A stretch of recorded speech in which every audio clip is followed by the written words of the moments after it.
ወይስ አትችልም? ቆይሽ ምንድን ነው የምትፈልጊው? የወንድሜ መቃብር የት እንደሆነ ታሳየኝ ትችላለህ? እስከ መቼ ነበረ ከኔ ሚስት አድርገህ ልትቆይ ያሰብከው? መኖርም መሞትም ፈርተሽ ታውቂያለሽ? ይሄ ደግሞ ምን ማለት ነው? በዚህ ሰዓት እየተሰማኝ ያለው ስሜት ይሄ ነው። ተስፋ እየቆረጥክ ነው? ራስ ወዳድነቴ እየገነነብኝ መጥቷል። ሸክሜን ባራግፍ ጭንቅላቴ ረፍት ያገኛል። ግን እንዴት እኖራለሁ? አየሽ፣ ይሄኔ ነው መኖርን የምፈራው። በህይወቴ በጣም ብዙ ያበላሸዋቸው ነገሮች አሉ። እነሱን ደግሞ የግድ ማስተካከል አለብኝ። ለነዛ ስል ደግሞ መኖር እፈልጋለሁ። በዚህ ሰዓት ደግሞ መሞት ያስፈራኛል። ባንቴሮ፣ መጀመሪያ መኖርን አስቀድም እኮ። ኃጢአቴን ተሸክሜ ተናዘዝ። አልችልም ሉሊት። እንደዛ ከሆነማ ጭንቅላት ረፍት አይኖርም። ዴቭ ግን መጥቶ ለምንድን ነው ያልወሰደን? እስካሁን የዋንንም አላየኋትም። ሻንጣን ይዛ ስትወጣ እሱን ተከትላ ሲወጣ ይቻላል። ሻንጣ? አዎ። እርግጠኛ ነኝ አንቺ የሆነ ነገር ብለሻት ነው ልጅቷ ልትሄድ የቻለችው። ምንም ልበላት አንተን አይመለከትም። እዚህ ያለ ሰው በየትኛውም ሰዓት ከዚህ ሊሄድ ይችላል። እሺ፣ እዚህ ቤት ውስጥ ስልጣኔ ከፍ እንዲል ያደረገው ቲያን በመፈጠር ነው። ከዴቭ ጋር ምንም ግንኙነት የላትም፣ ግን የልብ ጓደኛው እህት ነች። እሷን በቅርቡ ነው ከውጭ ሀገር የገባችው። ማን ነው እንደዛ ያለሽ? ሁለቱም። አመንሻቸው? ዴቭ አይዋሸኝም። ሞኝ አትሁኝ የኔ ልጅ። በጭራሽ ሚስቴ ነበረች ብሎ ሊነግርሽ አይችልም። እማዬ፣ ይህችን ልጅ ከቤትሽ አርቂ። ባልሽ ወንድ ነው። በዙሪያው ያሉት እናቱ ወይም የእናቱ ልጆች አይደሉም። አዎ እማዬ፣ ልክ ነሽ። ማነው የውጭ ድርጅት ለባንቴሮ ነፃ ሕክምና ሰጠው? መራመድ ልችል ነው ማለት ነው? መታከም ማለት የነበረውን ብቻ መመለስ ላይሆን ይችላል። አልገባኝም። ላትራመድም ትችላለህ ማለት ነው። ምናልባትም ወደ ተቀረው ሰውነትህ እንዳይዛመድ እግሮችን መቆረጥ ሊኖርባቸው ይችላል። እንኳን ደስ አለህ። ምናልባትም ግን ሊጎምድልህም ይችላል። ባንቴሮ፣ እድሜ ዘመንህን ሽቦን እንድት ሮዛ ባንቴሮን እድሜ ልክህን ሽባ ሆነህ እንድትኖር ተፈርዶብሃል በማለት የውጭ ድርጅት ነፃ ሕክምና አግኝቶለት ሄዶ ታክሞ እንደ ድሮ በሁለት እግሮቹ ተንቀሳቅሶ የበደለውንም ለመካስና ይቅርታ ለመጠየቅ እጅግ በጣም ደስታ ላይ ያለ፣ እሷ ግን የባሏ ላፕቶፕ ወስዳ ለሰዎቹ ያልሆነ የተሳሳተ ነገር ጽፋ ሕክምናው እንዲስተጓጎል እያደረገች ትገኛለች። ሰላም ጤና ይስጥልኝ ውድና የተከበራችሁ በመላው ዓለም ኢትዮጵያ ተመልካቾች፣ እግዚአብሔር ይመስገን ደህና ነኝ። ትንሿ ሙሽራ ወይም ደግሞ ባሏ ሙሽራ ይዞባት የመጣው ሴት ክፍል 26ን አብረን ያለን። ሮዛ ዩኒቨርሲቲ አብራ ስትማር የነበረችው ጓደኛዋ ከረጅም ጊዜ በኋላ ወይም ደግሞ የእሷ ጓደኛ ብቻ ሳይሆን የባሏም ፍቅረኛ የነበረችዋ ከረጅም ጊዜ በኋላ ከውጭ ሀገር ትመጣለች። ወደ ቤቷ ስለመጣች ህይወቴ እንዳይበላሽ በማለት ወንድምሽ ሞቷል ትላታለች። ከውጭ የመጣችው ጓደኛዋ ሔዋንም እኔ እኮ ማንም የለኝም እያለች ታለቅሳለች። አዎ ወንድም ጋሻ ነው፣ መከታ ነው፣ ሁሉ ነገር ነው። ነገር ግን አንቺ አሁን ያ ሁሉ ነገር ላንቺ አልፏል ትላለች። ሔዋንም አለኝ የምለው መመኪያ እሱ ነበር በማለት ስታለቅስ፣ ሮዛም ማንም መጤ እኔ ላይ ከተመጻደቀ ዋጋው ይሄ ነው እያለች ትመጻደቅባት ነበር። ሔዋንም እንዴት ዴቭ እንደዚህ ነገር ይጠብቀኛል እያለች ስቅስቅ ብላ በምታለቅስበት ሰዓት እሱ እንግዲህ ቢዚ ሆኖ ረስቶሽ ይሆናል ትላለች። ሔዋንም ስቅስቅ ብላ እያለቀሰች ከሮዛ አጠገብ ተነስታ ትሄዳለች። ሮዛም እሳቱን ጭሬዋለሁ፣ ቀስ በቀስ እንደ ሰም እየቀለጠ ያነዳችኋል ትላለች። ሔዋንም ወደ ውስጥ ገብታ ልብሷን እንዳለ ሻንጣዋን ጠቅልላ ለመሄድ ስትዘጋጅ ዴቭ ይመጣል። ሔዋኔ የት ልትሄጂ ነው ይላል። አንተ እንዴት አስቻለህ? እንዴት የወንድሜን ሞት ትደብቀኛለህ? ትላለች። ዴቭም ወዴት ልትሄጂ ነው? ምን ማለትሽ ነው? እያለት ነበረ። ሔዋንም እባክህ አታስመስል፣ በመሄድም ሆነ በመምጣቴ ደንታ አይሰጥህም፣ አሁን ልሂድበት ትላለችዋል። ዴቭም ስትፈልጊ የምትሄጂው ስትፈልጊ የምትመጪ፣ ቆይ አንቺ ማነሽ? ዋነኔ ሔዋን ነኝ። እሺ የት እንደመሄድ ምን ማድረግ እንዳለብኝ አውቃለሁ። እሺ እስካሁን የሚያስቀመጠኝ ፍቅር ነው። እሺ ትላለችዋል። ይገባኛል ይላል ዴቭ። እሷም እባክህ ከዚህ ቤት እግሬ ቢወጣ ትንሽ ቆይተህ ትረሳኛለህ ትላለች። እንዳረሳሁሽ ለዓመታት አንቺን ጥበቃ እንደቆየው አንቺም ታውቂዋለሽ እያላት ነበር ዴቭ። ዴቭም ይቅርታ አድርጊልኝ አጥፍቻለሁ፣ ግን ካሁን በኋላ ከዓይኔ እንዳጣሽ አልፈልግም እያላት ነበር። ሔዋንም ይቅርታ አንተም ገደል ግቡ፣ አንድ ነገር ብቻ እንድታደርግልኝ እፈልጋለሁ። ትችላለህ አትችልም ብላ ሔዋንም ድምጿን ጮክ አድርጋ ትናገራለች። ቆይ እሺ ምንድን ነው የምትፈልጊው ይላል ዴቭ። የወንድሜን መቃብር ታሳየኝ ትችላለህ ትላለች። ዴቭም ድንግጥ ይላል በጣም። ሔዋንም እስከ መቼ ነው ምስጢር አድርገህ ልትቆየው የፈለግከው? ዴቭ አንገቱን ደፋ አድርጎ ይቅርታ ይላል። ትችላለህ ወይስ አትችልም ልትነግረኝ ወይም ልታሳየኝ ትላለችዋል። ሔዋንም ምንም መልስ አልሰጥ ስላላት ሻንጣዋን ይዛ ከግቢ ትወጣለች። ባንቴሮ ሉሊት ለእሱ እንክብካቤ ስታደርግለት አንቺ ልጅ ግን አይደክምሽም? እዛ ሆስፒታል ለኔ ብለሽ ስንት ስትደክሚ ዋልሽ፣ አሁን ደግሞ ሊመታ ይችላል። አይደክመኝም እባክህ እስከፈለግከው ድረስ ከተገናኘን ትላለች። ባንቴሮ ለሉሊት እኔ የምልሽ መኖርም መሞትም ፈርተሽ ታውቂያለሽ? ሉሊትም ይሄ ደግሞ ምን ማለት ነው? አሁን እየተሰማኝ ያለው ስሜት ይሄ ነው ይላል ባንቴሮ። ሉሊትም ተስፋ እየቆረጥክ ነው ትላለች።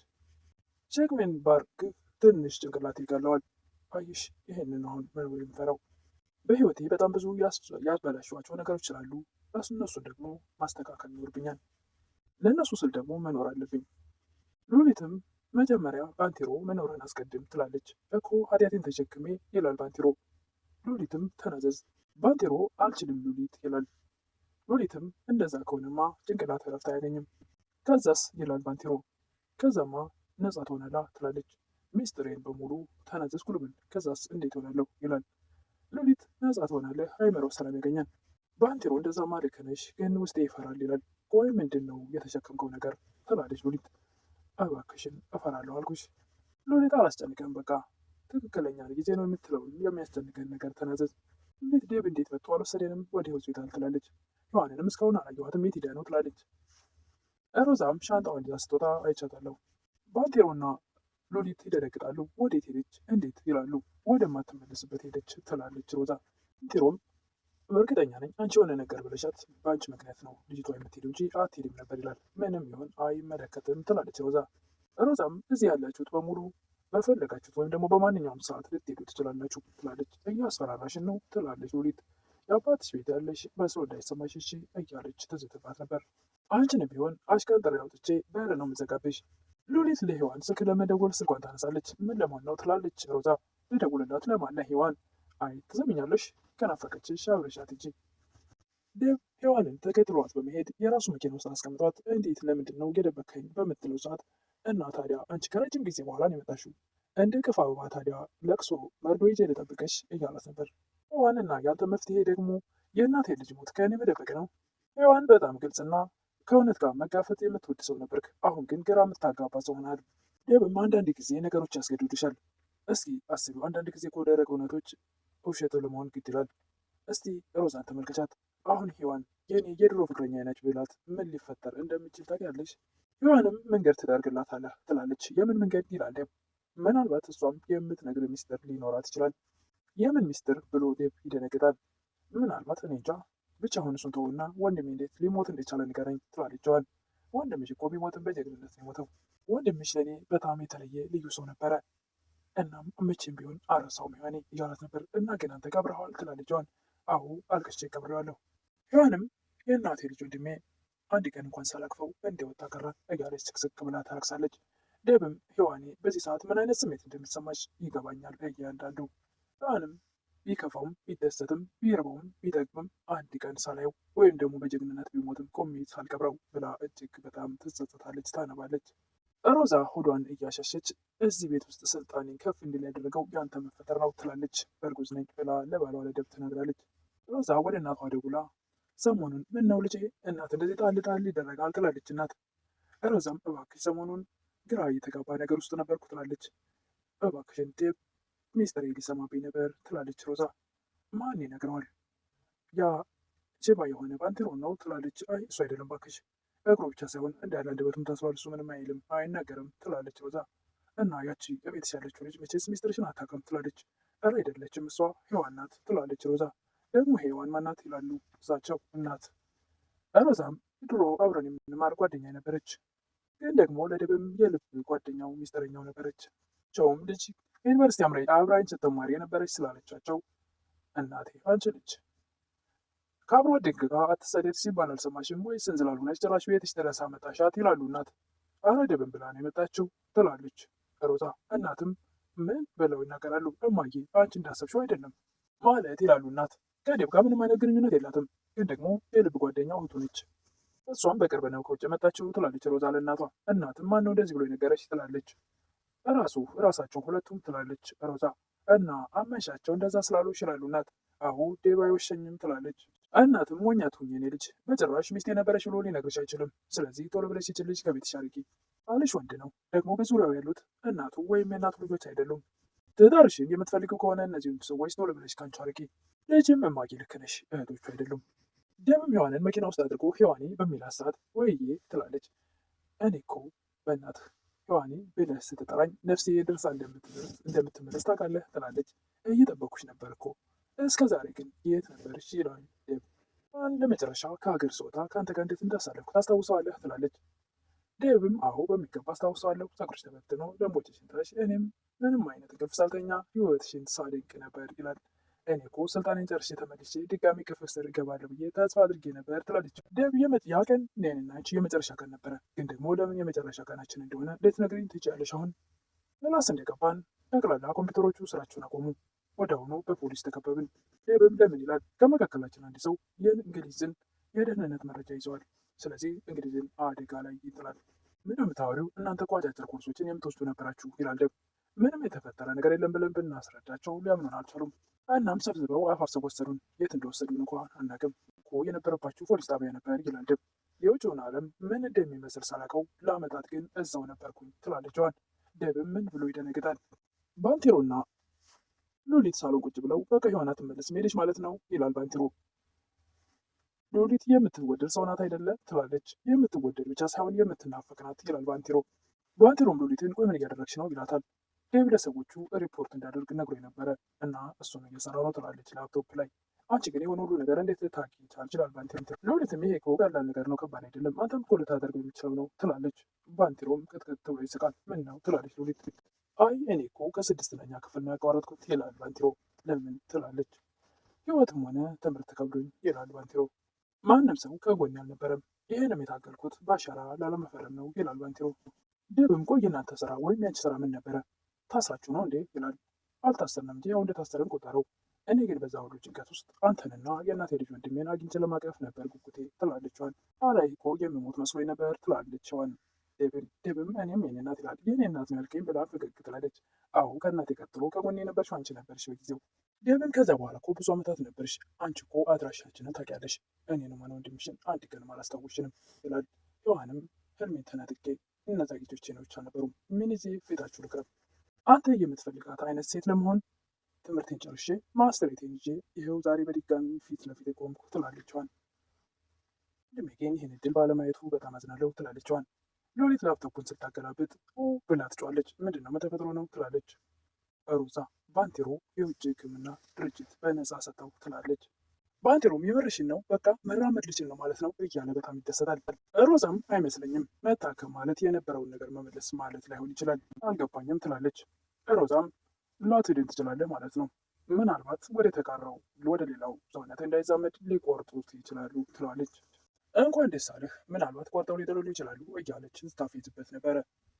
ደብ ዮሐንን መልሶ ወደ ቤት ያመጣታል። ወደ ቤት መግባት ግን አልፈለገችም ነበረ። ደብ ይሄ ነገር ይቅርብኝ፣ አንተ እኮ ልጅ ወደልህ ነው፣ የትዳርህ ደግሞ ዋነኛው የደስታ ምንጭ ሆነልሃል፣ ልጅ ሊመጣልህ ነው ትላለች። እባክሽን ካሁን በኋላ ከእኔ እንድትርቂ አልፈልግም ይላል ደብ። ዮሐንም እኔም እኮ ተገድጄ ነው ከአጠገብህ ልርቅ የፈለግኩት። ደብም እንግዲህ ለእኔ ስትይ በማለት ከዚህ በኋላ እሄዳለሁ የሚለውን ከጭንቅላት ሻውጩ በማለት ዮሐንን ወደ ቤት ያስገባታል። ለደብም የውጭ ጓደኞቹ ደውለው የባንቴሮን ሕክምና እንደተሳካለት ይነግሩታል። እናም ከ5 ቀን በኋላ እንጨርሳለን፣ ከ5 ቀን በኋላ ኢሜይላችሁን ቼክ አድርጎ እያለ ነበር። እኛ ፕሮሰሱን ጨርሰናል፣ የቪዛ ፕሮሰስ። እናንተም ከ5 ቀን በኋላ ኢሜይላችሁን ቼክ አድርጎ ካለ በኋላ ተመስገን ጌታዬ ይላል ደብ። ዮሐን ወደ ቤት ተመልሳ ስትገባ ባንቴሮ እየሳቀ ፈገግ እያለ ይጠብቃታል። ባንቴሮ የሁሉ ደስታ ምንድን ነው ልትነግረኝ ትችላለህ ትላለች። አዎ ደስ ብሎኛል፣ የደብ ጥረት ተሳክቶ ሙሉ በሙሉ ወደ ውጭ እጅ የምታከምበት ነገር ተሳክቷል ይላል ባንቴሮ። ዮሐንም ለአንተ ደስ ብሎኛል ግን ትላለች። ግን ምን ይላል ባንቴሮ። ይህን ሁሉ ጥረት የጣረልህና የደከመልህ ለአንተ የዋሸው ሰው ነው ትላለች። ግን ደግሞ የሚስጥሩ ትላለች ዮሐን። እንዳትጨርሽው ይላል ባንቴሮ። ባንቴሮም እባክሽ ይህ ነገር በቅርቡ ለማስተካከል እየሞከርኩ ነው፣ ሙሉ በሙሉ ማንነት ሊቀይር ነው ይላል። እሷም የሚስቱ ትላለች። እንዳጨርሽው በሚልበት ሰዓት ያሳፍራል አይደል ትላለች ዮሐን። ሌላኛውን ይልቁንስ የተደሰብኩበትን ነገር ልንገር ይችላል። ሌላኛው ምንድነው ደግሞ ትላለች ዮሐን። ምንድነው ትላለች ዮሐን። ሻንጣሽን ይዘሽ እንደወጣሽ ሰምቼ ነበር። እናም ተመልሰሽ አይሻለሁ ብዬ አላሰብኩም ነበር ይላል ባንቴሮ።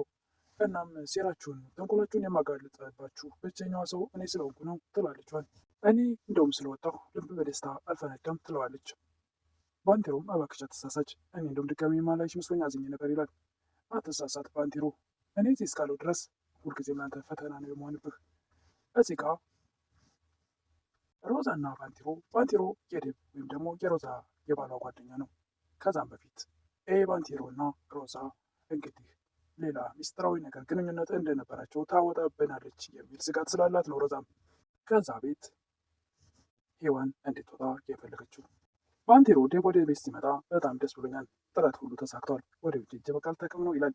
ደብም እንዴት አወቅ ይለዋል። ሉሊት እኮ ላፕቶፕ ላይ ስታይ ስትነግረኝ በጣም ተደሰት ብላል። እሷም ወንድም የነካ ሁሉ ይሳካል ትላለች ሉሊት። ዴብን እንደ እውነትሽን ነው ይላል። ዴብም እርግጠኛ ነሽ እያለ አዎ በምትለው ሰዓት የት ነው ያለው ትላለች። መኝታ ቤት ክፍል አስቀምጨዋለሁ ትላለች። ዴብም እሺ በቃ ልጻፍላቸው እኔ ብሎ ይገባል። ዴብም ወደ መኝታ ቤት ሲገባ ሮዝ አልጋ ላይ ቁጭ ብላ ስላገኛት እዚህ ወደ ስልኬ ልገለብጥ ፈልጌ ነበር እና የት አለ ይላታል። ሳሎን ነው ሂጅ ላምጣልህ ትላለች። አይ አንቺ ከሆነ እንክብካቤ የሚያስፈልግ ሰዓት ነው እኔ እሄዳለሁ በሚል ሰዓት እሷ ደግሞ ወደ ሳሎን ሲሄድላት እየተሳሳተ መረጃ ለሰዎቹ ትጽፋለች። ባንቴሮን አሁን አንተ እድሜ ልክህን ሽባ እንድትሆን ተፈርዶብሃል በማለት የተሳሳተ መልእክት እንደጻፈችለት እየታወቀ ነው ይመስላል። ያኔ ለሰዎቹ የተሳሳተ መልእክት ትጽፋለች። ዴብ ራሱ ገልብጦት ቢሆን ወደ ስልኩ መልካም ነበር። እንግዲህ ለዛሬ ይህን ይመስል ነበረ። ትንሿ ሙሽራ ወይም ደግሞ ባሏ ሙሽራ ይዞባት የመጣው ሴት ክፍል 26 ይመስል ነበረ።